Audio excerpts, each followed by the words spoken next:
you today. So it's Ramadan, day 4, day 5. Nobody knows. I think for us it's day 4 today. And we're looking forward to the first Jummah of Ramadan today. May Allah make it easy for all of us. So we start the program with a little dua. Bismillahir Rahmanir Rahim. May Allah make it easy for all of us today. Now body's getting used to Ramadan. We're all now sort of getting into it, aren't we? So Maghrib time is delaying every day. Today is going to be 8:08, so it goes up about 2 minutes every day. So we will end Ramadan at about 9 p.m. So today. So different mosques have a timetable which is slightly different in Leicester, but the timetable that we are following here at Radio Ramadan is today. Seri was 3:52. That is end of Seri time, 3:52 in the morning. So all of you who are following a different timetable, the time will be varying a little bit, not too much. So all of you who are doing the school run today, well, just nod your head while you're driving. No need to raise your hands because you're driving. You have to keep both hands on the wheel. So let's give you some good news today that you've got some excellent weather and not too much traffic on the road.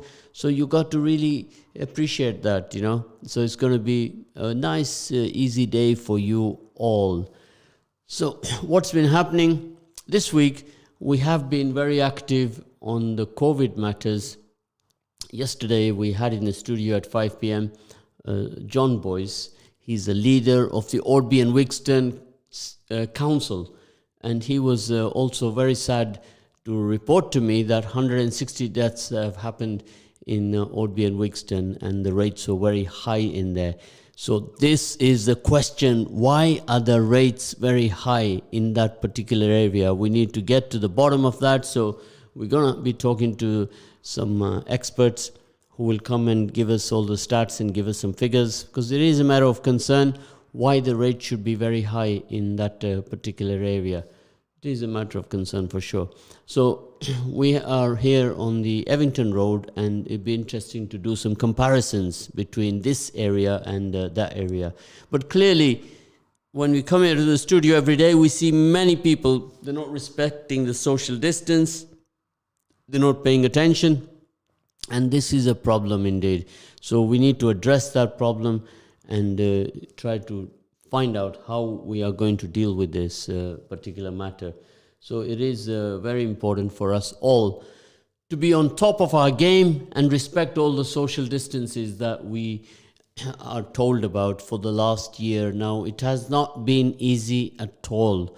For the year, nobody, even the government, did not have a clue about the pandemic and how to deal with it and what they must do.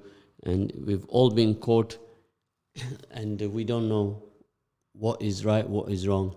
So as the whole country is opening up slowly, the shops are open, and sometime very soon you'll be able to sit into a cafe or a restaurant and have your coffee, have your dinner or your meal, and you'll be able to start socializing. But right now, we don't have enough evidence from anywhere really to be sure that we're on the right track. So we just got to play it by the ear and see how it goes, and really be mindful and take care.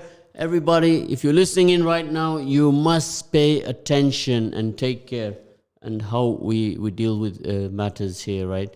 So today we'll have a guest come and visit us at the studio, and he'll be here very shortly, and I shall introduce you to him. Every day we have a guest from a different community in the mornings here, because we are trying extremely hard every day to build our bridges with all the different communities. We have so many different communities here in Leicester, and it is a job and a half to keep up with them all. So it's very important to engage with all of them and to share with them the beauty of Ramadan.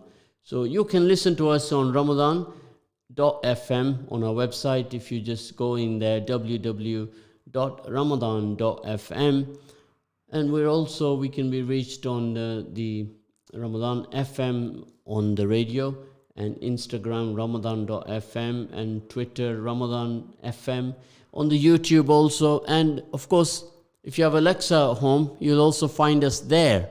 If you will just say, Alexa, can you put on Ramadan.fm? Ramadan FM. Okay, you don't have to say the dot. It's Ramadan FM. That's all you got to say, and Alexa will sort you out. And of course, you can try on Google Siri as well. So we don't have both of them here in our studio. We have Alexa, and she takes care of us here all day long. And of course, on the WhatsApp, you can contact me on the text message on 0774 8855 055. If we are here 30 days, I don't think that we can cover all the communities that live in Leicester. So each day I'm making a list, starting with the Bangladesh community, the Sri Lankan community. You try to do them in alphabetical order, but it's not possible. The reason is that people are not available, people can't, they're at work, or there's having a good snooze after Seri, and everybody's timetable has gone upside down during this month of Ramadan. So we do our best, and I intend to go through as many communities as possible by the end of Ramadan. So you have the Kurdish community, Iraqi community, you have the Iranian community, you have the Turkish community, you have, I can just go on forever, and so many new Syrian refugees have come into Leicester. So we need to engage with all of them. So by the end of 30 days, you and I, all of you listening in, will be fully familiar with everybody in the city of Leicester, right? So our text message, one of the listeners asked me to say the text message again, is 07748555055. That's what our text message is. So you're free to text me, or you can even telephone us here at the studio. If you care to do so, then our producer will put the call through to me, and I'll be able to talk to you. So if you have a story to tell, then come and engage with us, right? Yesterday, we told the story of the young lady, 13-year-old, who sadly passed away at the age of 13. And we received a lot of responses about that particular subject. So I think it is very important to share another person's grievance, and it's absolutely important. So our telephone number is 0116 4822 You are listening to Ramadan.fm here at Evington Road. So if you want to text us, you can call us on 077 488 So we have Yusuf Sadiq listening in. MashaAllah, he says. And MashaAllah, Yusuf, you feel free to give us a call and talk to us and tell us what you are doing in the community. If you have some wonderful plans, we need to catch up with all the people in the community who are doing some wonderful initiatives across the city. We need to know what you're doing, what kind of support you need. Let's bring awareness to your project. And I'm hoping that we engage with as many people as possible who can share with us the projects that they are doing in the city, and see how we can assist them, and we can create awareness for them. And maybe somebody out there will want to do some Sadqa Jariyah, and he'll want to support your initiative and help you with the work that you are doing, right? So do call me on 0116 4822 and share with me some of your plans that you are working on right now. It's very important for us to know and to be aware of them. So if you're starting a project, you're building something that will benefit the community, then that would be wonderful. So also I will talk to all of those people who have got a community center and who have got facilities, to always create in that facility something that can be used 24/7. It's absolutely a waste of space if our spaces are not used effectively 24/7. So let's give you an example. If you are doing a community center or you're doing even a mosque, you got a facility for prayer, then do provide other services there. So one of the problems you will face is that you will not have the human resource to carry out a activity you wish to do so. And how you're going to find this human source is you are going to have to reach out to your community and start engaging with them. So if you have a platform there what you want to create for women in the community, and the working mothers cannot be available because they're working, but if there are other women in the community who have got 2 hours, 3 hours free, they will be glad to lend a hand to help you achieve your objectives. So don't leave your building empty in the morning or in the afternoon and say, right, I'm going to do Zohar prayer, then I'm going to lock the doors and go home. That's not going to be working for you. There's a mosque in East London, and if any one of you have been there on the East London, it's a big mosque, it's called the East London Islamic Center. I would urge all of you, if you're ever in London, that is a place to go visit. The facilities they have created there with 4 stories is incredible. And that is the kind of structure that I am talking about, because they have so many things that they are offering there, doing there. It's almost the hub of the community. So all our establishments, they need to aim for that and get to that state. So whenever we have a guest, a visitor was asking what social distance measures we have here. Well, we're sitting 2-3 meters apart, and that's what we do in the studio. And they take a temperature when they come in, and then they do the sanitizer. And each time when we have a guest, straight after, we have to do all the cleanup in the studio, ready for the next guest. So surfaces that you touch, for example, or even this mic that I am looking at, I have to give it a clean down. So we have our first guest here, and he's arrived there, and he's arrived here. Here he is. He's brought me. Get one for yourself. So he's brought me a mask, of course, with him, because we both have to put our masks on when we are in the studio. So if I'm alone, then I don't do a mask on. So today, I've shown you exactly live here as to what we have to do, so that you all know that we are taking care, and I want you all to take care as well. Yeah. So he's going to mask up, and he's going to join me here and take a seat over there with only one chair in these days, because we used to have up to 4 chairs in the studio before, but now we have only 1 chair. The reason for that is that you got to keep people apart, and when you have 2 or 3 people, it is overcrowded in a small studio.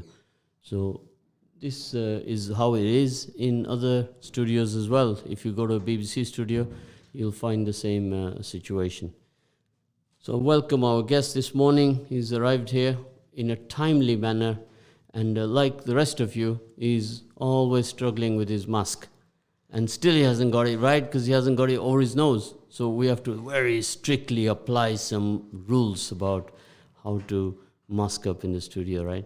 So for all of you who don't know, you have to press the tip of the nose to make sure you squeeze the strip there, like I'm doing so right now. And then that way your mask will stay in place. Good morning. Good morning. I'd like to introduce you to Mr. Jiva Odedra. Yes? Dr. Jiva. Dr. Jiva Odedra. So, of course, we are honored to have Dr. Jiva Odedra come and join us here on Radio Ramadan. And Dr. Jiva Odedra today is going to enlighten us on many items in the community. Very prominent member in the community, working across various fields. And inshallah, we shall learn much from him today. Dr. Jiva, just introduce yourself in the community, what you have been doing in the community. So, of course, if you can come closer to your mic, just get engaging with your mic, become best friend of that mic, and just look at it like I'm looking at it mine. Right, thank you. Thank you for inviting me. My name is Dr. Jiva Odedra. I arrived in the city in 1980. While in the city, while Leicester has been my base, I have been in and out. I have been, I became an engineer. I worked in 32 countries worldwide. And whatever I have learned, I've brought back to Leicester, and I continue to work with the communities of Leicester. Currently, I'm a chair of trustees at Sri Hindu Temple in Leicester, where we had a number of initiatives going through while the COVID was practically destroying some of our infrastructure and so on. Of course, this has affected every community in the city, in the country, in the world. The COVID virus has got no allegiance to any one particular person. It's no color, no race, no creed, isn't it? Yeah. When I hear you, I'm reminded of years ago listening to one of the famous Indian cricketers, Sunil Gavaskar, saying something about current Prime Minister of Pakistan, Imran Khan, building a hospital, cancer hospital. And Sunil Gavaskar had said basically that cancer doesn't discriminate, has no boundaries, and so on. Likewise, COVID has no boundaries. It doesn't discriminate as per gender, faith, geography, ethnicity, nothing. It doesn't spare anybody. Of course, we've all had to reflect upon everything that we do in our lives during this pandemic. There has been, if you look at it pre-pandemic, where we called it a normal life that we had, where engagement with each other was crucial to our mental health, well-being, wasn't it? And now, during pandemic, and now we don't know where we stand right now. The numbers are coming down with the lockdown that was enforced. It is totally different dynamics in all communities is the same, isn't it? It is. Yes, the pandemic has made us question individually our standing in the grand scheme and so on. But what I see, I see more hope for future, because what is allowed to do is in the spare times or while in lockdown or while not being able to meet the loved ones, it's allowed us to reflect on who I am, who really I am, how I fit in the grand scheme, and what is my responsibility. So I think going forward, I see a lot of hope in that majority of people will be able to be better human beings, engage with others, see things from different perspectives or the person's perspective, and so on. Of course, at the same time, we cannot deny there has been absolute suffering as well for some people, where some people have reflected, and they've reflected selfishly. So whether it concerns some family members or some people, they've just created misery around them for some other members. Shouldn't have happened, but it's happened, and we will live through it. So, of course, in every community, we've seen so many people pass away during this pandemic. Everybody will know somebody who has passed. The figures are quite something that we've never experienced before. And one of the things that I would like to really reflect upon and see how we can work together to make a better tomorrow is to engage all communities to find a better way going forward for our next generation. And I don't believe that our generation has done enough, or the generation before us has done enough. What the norm has been since I've been in this country is that first thing we want to do is we want to build a community center, and we don't build these centers to facilitate all communities. We tend to focus on our community, meaning it could be just a part of a community of a community of a community. And we have them extensively in the city of Leicester and all cities in England. But going forward, what are your thoughts on this? Absolutely, I agree with you. What you refer to the generations in the past. What happens is we, wherever we come from, whether we come from Asian subcontinent or South Asia or wherever, we bring strong cultures with us, inheritance, and which has evolved. When we come to this country, that evolution continues. The culture evolution continues. Culture keeps changing. How we see our children, how our children see us, how we treat our women, how we treat our elders. All that and the facilities, the infrastructure this country offers and so on. There is always change taking place. One of the mistakes our generation makes from time to time is when we look at the younger generations, we look at them and say, oh, they don't want to work, or they're lazy, or we come up with these judgmental comments. But when I observe closely, what I notice is the younger generations today have more energy. Clearly, they are younger, therefore they have more energy. They're technically savvy. They know technology better than most of us. They're better communicators, and they are able to take information on board very quickly. And I think, given those scenarios, all we need to do is guide them and teach them the ethics of working hard.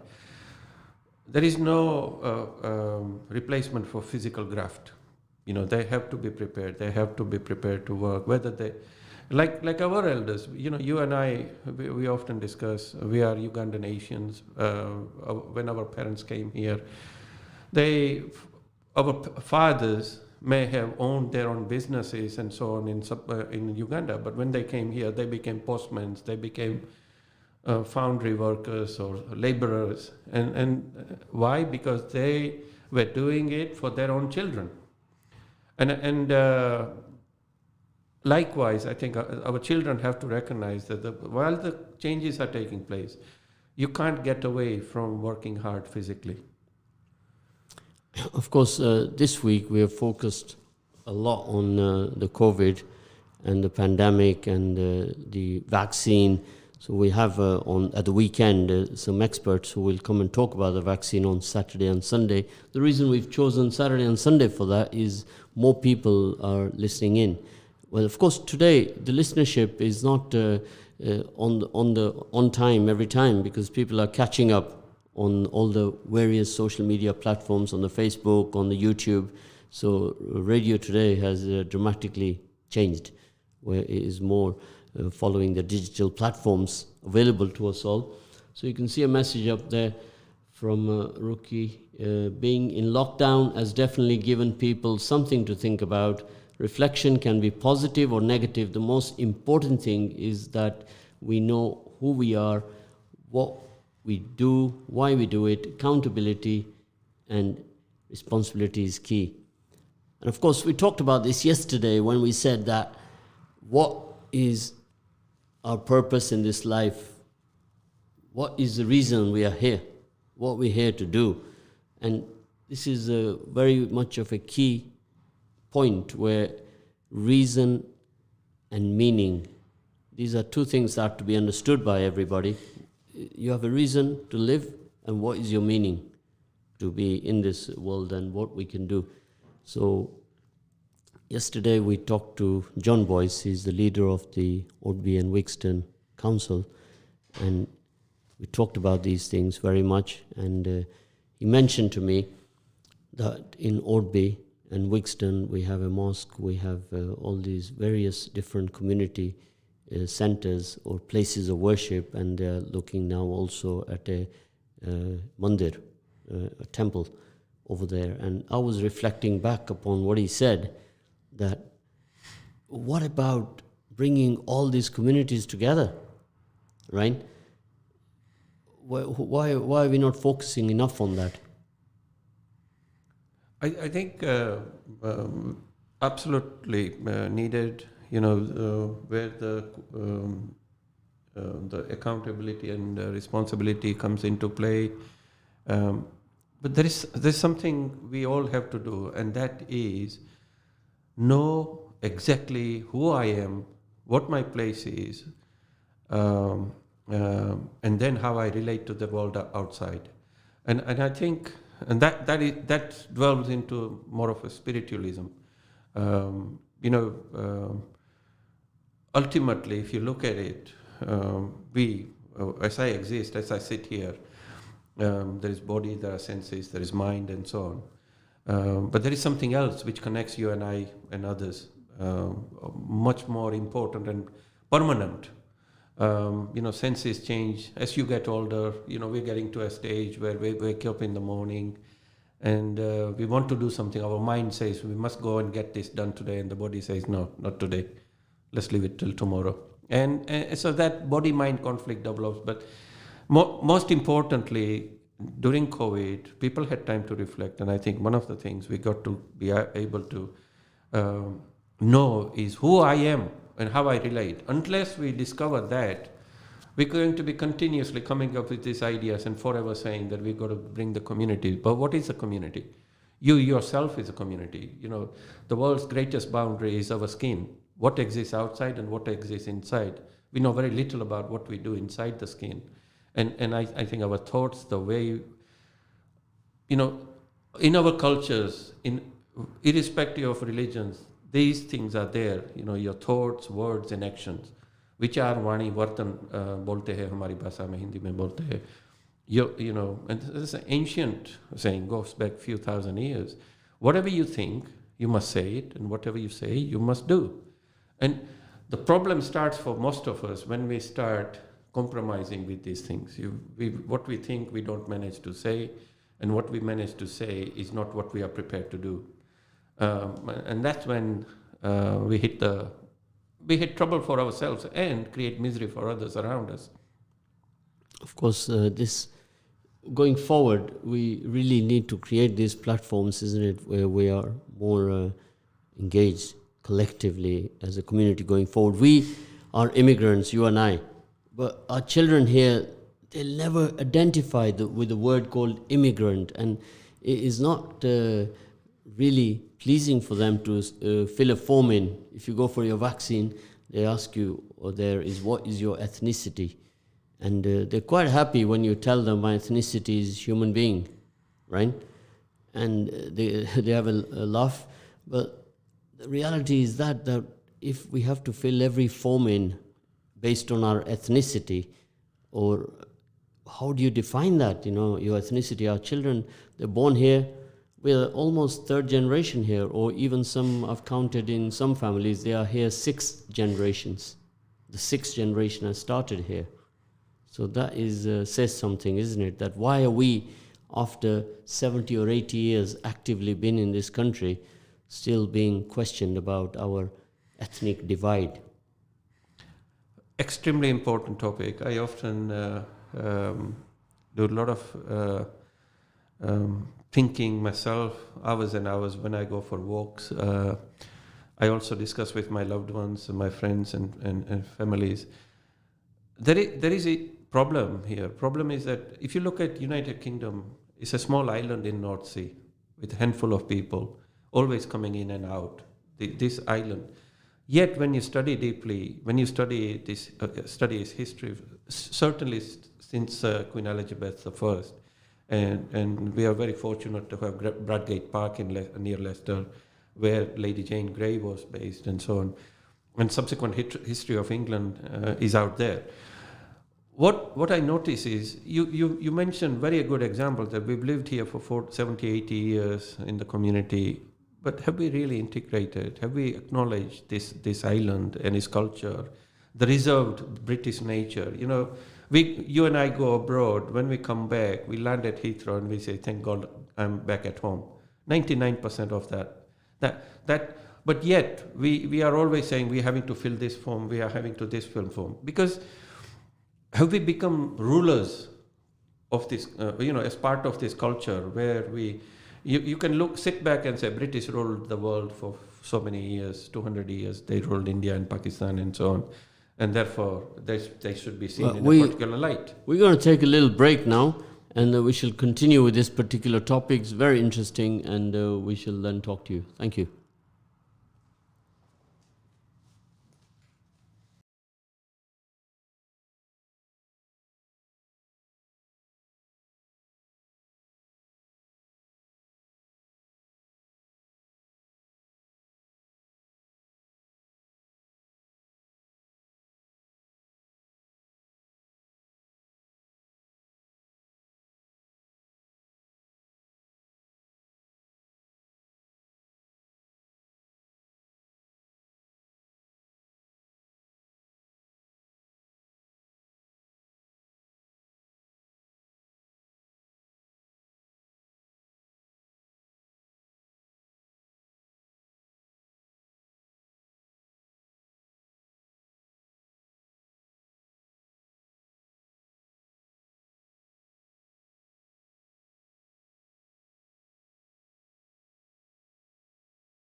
We are back here on Radio Ramadan.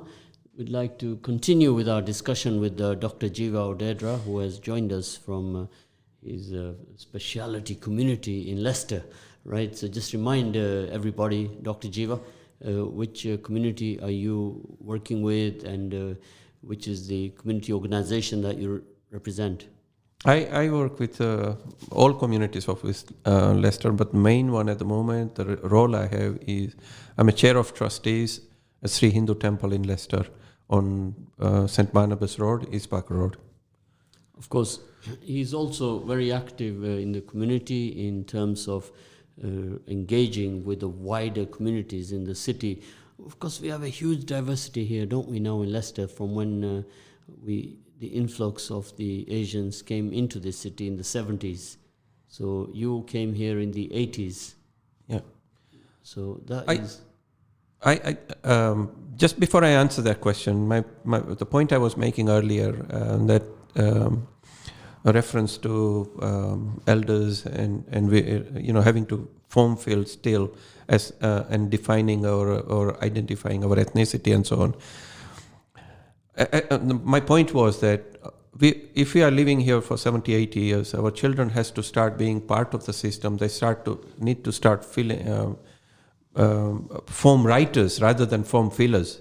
They need to see themselves as somebody who's creating this form. They are part of it when these forms are created. Identify with this culture. They are here. They are, they're not going to go anywhere. And therefore, how do we get our children to be part of this beautiful country and its infrastructure? Going forward. So, yeah, we will continue with that. So if we are going forward, we need to engage, step up our engagement. That's what Dr. Jiva was trying to explain to me with sign language. And I understood clearly what he's saying. But also, Dr. Jiva, you are also very instrumental and involved in your past career with the city council and with the political spheres in the city. And you're very active in creating the young people enterprise, and you facilitate with many businesses with support, haven't you, in the past? So are you still continuing with that work? Yeah. Incidentally, I'm not a member of any political parties in Leicester, but I do have friends and amongst all the parties in Leicester. I think Leicester, as we were saying earlier, is a unique place, and we should never underestimate the role of the Asian community members who came through Africa and how they have contributed to Leicester, whether they came from East Africa or Malawi or South Africa and across Africa, and the role of women in our city as well. And as Zed was saying, yes, I have interest in enterprise culture of Leicester. I personally have trained over 400 people in startup training over the years. My target was 1,000, and I will continue until I achieve that. There are many businesses I gave initial training who are thriving in Leicester, in food and drinks area as well. And the thinking for me there is simple. We must continue to create enterprising culture, because that's where the jobs are created. Every job brings bread to the table. So in this country, as a community member, we must always be part of creating jobs and supporting businesses. Of course, just to remind all our listeners that this week we have been focusing on a different community member to come and join us in the studio to share with us what they are doing effectively in the community and how we can engage better with each other. And Dr. Jiva here has been involved with all the communities in Leicester to facilitate them in their business endeavors and to help everybody to achieve business success. You've had that is experience that you carry in this community. So will you be continuing with that now? Because I understand you've started your own business now. Oh yes, well. very much. while being involved in the business, I see firsthand and experience some of the challenges facing the startups and the growth businesses, and combine that with my theoretical experiences. I feel I have a bigger role to play and be part of the debate around enterprising culture in Leicester. So the message here every day from the radio, Ramadan, is that our good actions will plant the seeds for our good deeds going forward, right, across all communities. So if we engage with all of them and we're able to support them in the city, we have the Syrian community now, who has also been the latest new arrivals here in the city. So when I look at them, I reflect upon when we came here into the country in 1972, a period when the Ugandan Asians arrived as refugees. And of course, you have been through a similar journey as we have. In fact, all of us, we're all sons and daughters of immigrants. And immigration is key to every economy's success, isn't it? Absolutely. And it's beautiful examples you mentioned. You know, as I said earlier, on this small island in North Sea, which is some great strengths, beautiful debating culture, and so on, you're always going to have people arriving in. My last experience in Leicester was the Somalian community arriving. I looked at that community and I decided to do something specific or employ a Somali-speaking business advisor. When I went about it, I discovered some tremendous strengths amongst that community and wasted talent. Likewise, the Syrians arriving in Leicester, let me make it clear, no refugee in this country is going to be a burden on the society. They're going to integrate and they're going to start thriving, because some of them had either bullets going by them or through them, and they're not going to hang about when it comes to improving the stock for their families for tomorrow. And therefore, what is our role? Our role is to get hold of these members, and they are everywhere, and get hold of them, motivate them, educate them about the British way of life. Of course, there is also a challenge for us that, as you said, you know, we are children of immigrants, but there comes a time, and I think time is ripe for us now, that we start seeing ourselves as British before we think of immigrants. And as British, as we are as British as anybody can get. And therefore, we are in position to make difference to these new arrivals and take under our wing. And the beautiful thing is, if you look around, in every community, around every street, there is somebody we can add value to, we can help to. You know, that spark. And the other thing I have discovered, often I do a lot of talking, motivating people, promising them this and promising half of my bread and all that.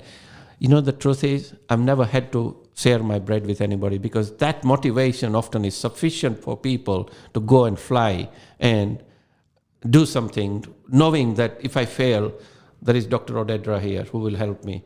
They never had to call on Dr. Odedra. And that's the joy of living in this place.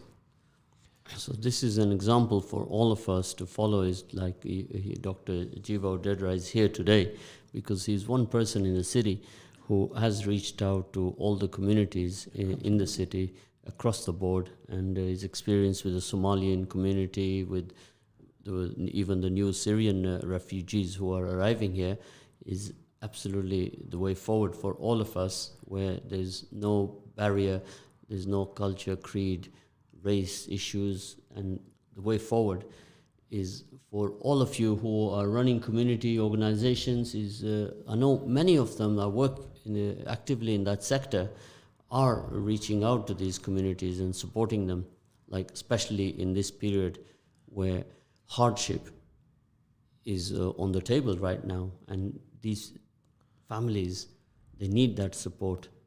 It's very imperative that we here, being a first world country, have got the right mechanisms. And people always say that the government should be doing that, but I said no.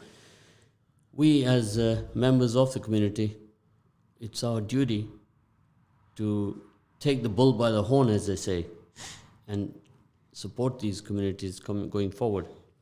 So I know that in your temple you have some good practices you are doing there, aren't you, at the moment? Well, I mean, just taking on this on board, while working with Somalians, I learned to do two things, which was my technology day concept, like take support to people and provide support on demand. So, for example, this COVID created a demand for our people where there were people starving in Leicester. So while the rest of the community centers and temples were shutting down, we have a top-class kitchen facility at Sri Hindu Temple. Where we can cook the meals and so on. But we took a decision, or with the committee who are extremely active, and I'm fortunate to have a group of professionals working with me, under me, at Sri Hindu Temple who are absolute gems. And we decided to deliver hard rations. And we did that across the community. It wasn't Hindu community based. We had 428 or so, or thereabout, rations going out every week. Reaching out to all communities. Or every community, because I think it was second or third week, even the second week, my temple manager received a call from a English lady, a single mother with children. She said, "Look, I'm struggling to feed my children and myself. Do you mind giving me something?"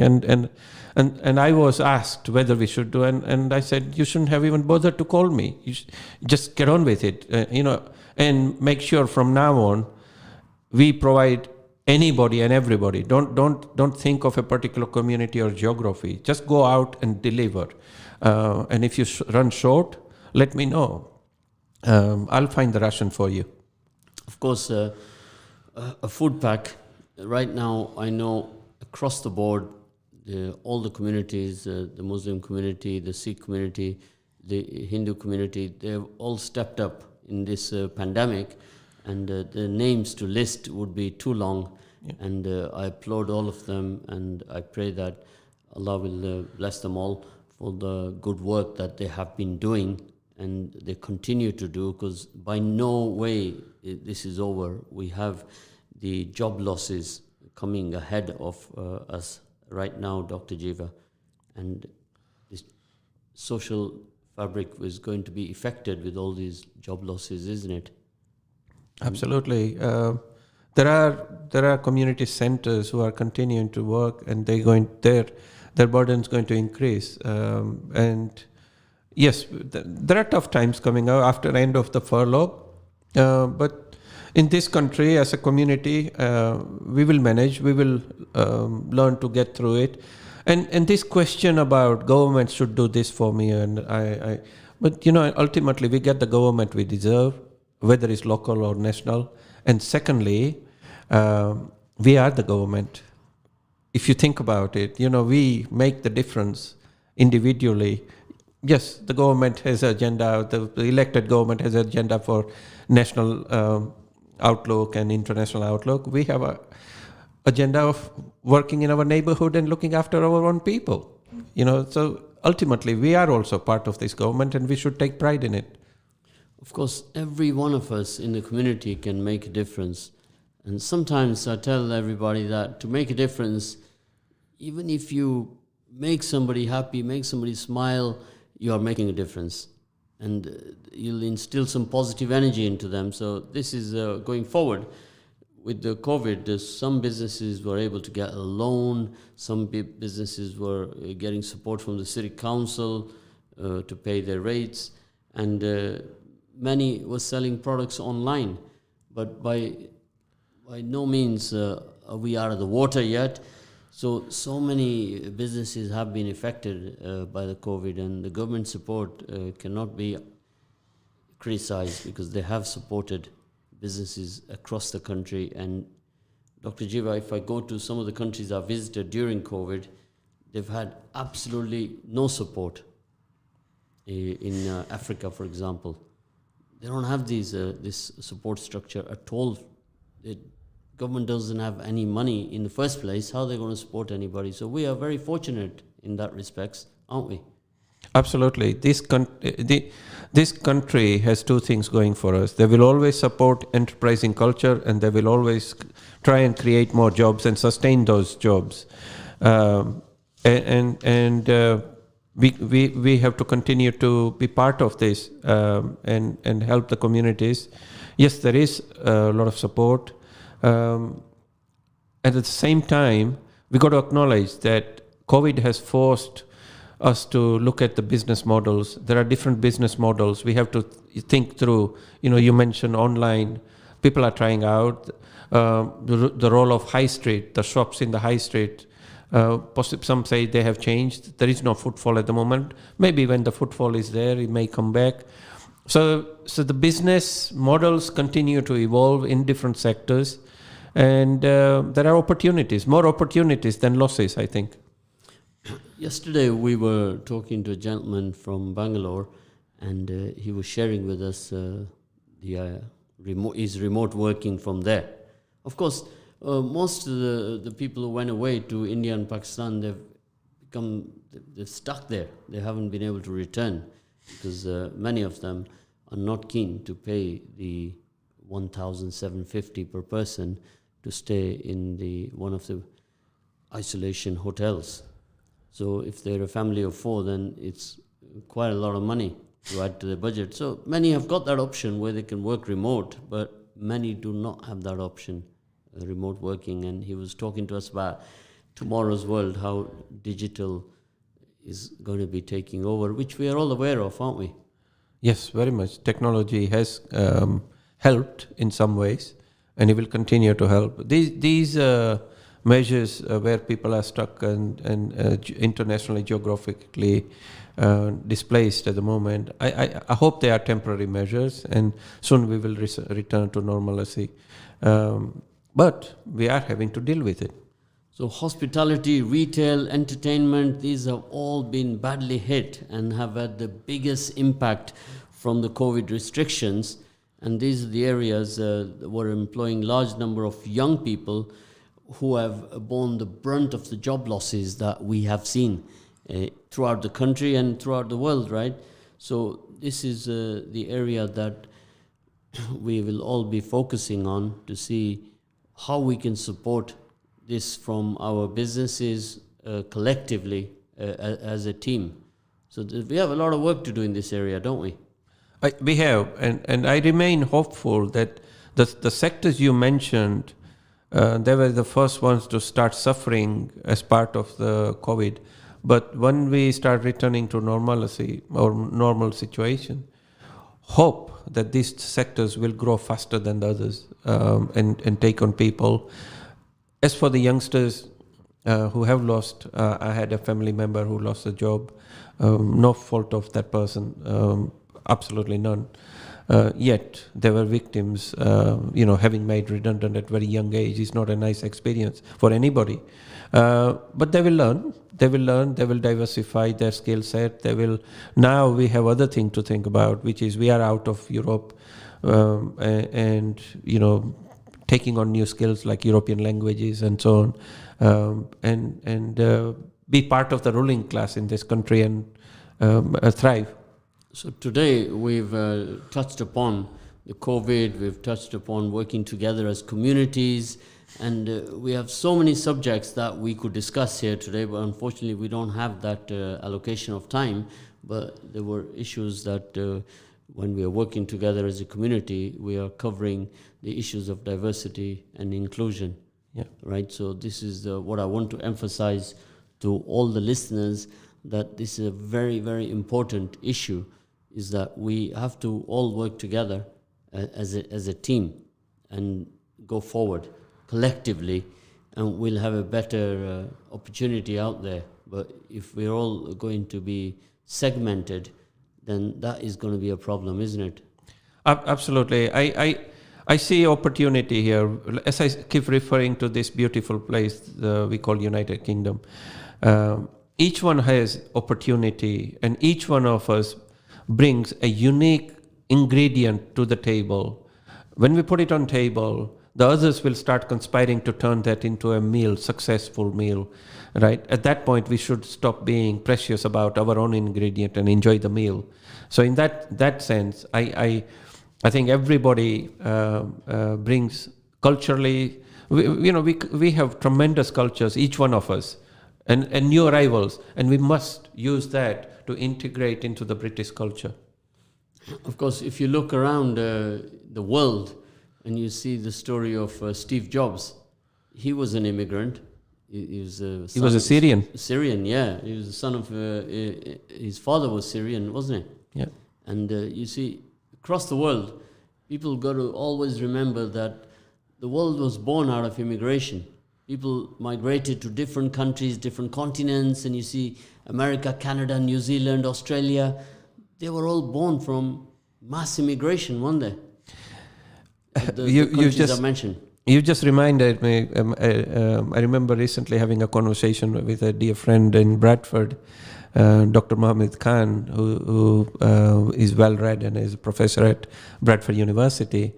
He said to me, human history can be summed up in two or three sentences, where it's about movement of people and people's contribution. I see. That's so true, because this is what I've just mentioned to you, that the countries are listed out there. It was all to do with their movement.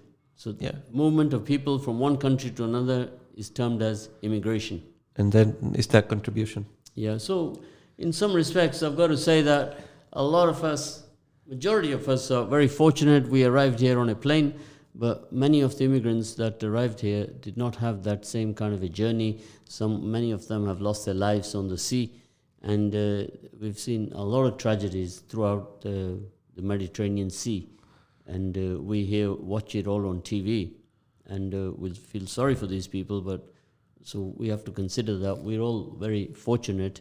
And during this month of Ramadan, we always have to count our blessings, that what we have is a blessing, because always we have to think about others who don't have, in order for us to appreciate and pray to Allah subhanahu wa ta'ala that we'll all be coming out of this pandemic, and throughout the month of Ramadan, that we're able to even become better human beings than we were when we started the month of Ramadan. So this is what the essence is on the radio, that we're always pushing the boundaries to engage better with each other.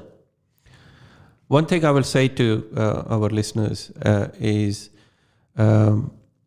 we should never look down on those new arrivals, whether they, in yesteryears there were Somalians, before that it was African Asians, before there were Vietnamese, you may remember. Now we have Syrian community members coming, and tomorrow it might be somebody else. There are two things. One is that Britain or United Kingdom, this small island, remains a destination for people to come, because we maintain certain standards and values and offer opportunities like it did for our parents and ourselves. And therefore we must always look to others with respect and never look down on them. We're going to come to a closure soon, but every day we do what we call a Ramadan bite, and I'm going to read here a message, which is what we were talking about earlier, your purpose of life, your reason of life, your meaning of life. And I'm going to read that out to you. One of the listeners has sent in to us, which I want to share with you. The reason that we are here on this tiny planet, spinning in a seemingly infinite universe, is to worship Allah and Allah alone. This is the purpose for which we were created. It is not a secret or a mystery. Finding the meaning of life is possible with only one thing, a desire to fulfill Allah's plan. And of course, this is very important message, that we're here for a purpose. And that purpose is to follow your good book and fulfill the guidance that you achieve from it. So read every day, read and learn and expand your knowledge, Dr. Jiva. Yeah, absolutely. And absolutely. Isn't that beautifully written? Yeah. The purpose of life. Yeah. So this is very important. So we're going to now come to a closure. So I'd like to thank Dr. Jiva for joining us today and sharing with us some of his ideas, some of his thoughts. And speaking from the heart is the way forward, isn't it? And Dr. Jiva, I will look forward to another session with you sometime, right? So thank you everybody for listening in. Jazakallah khair. We shall look forward to joining you tomorrow with some good news. Thank you.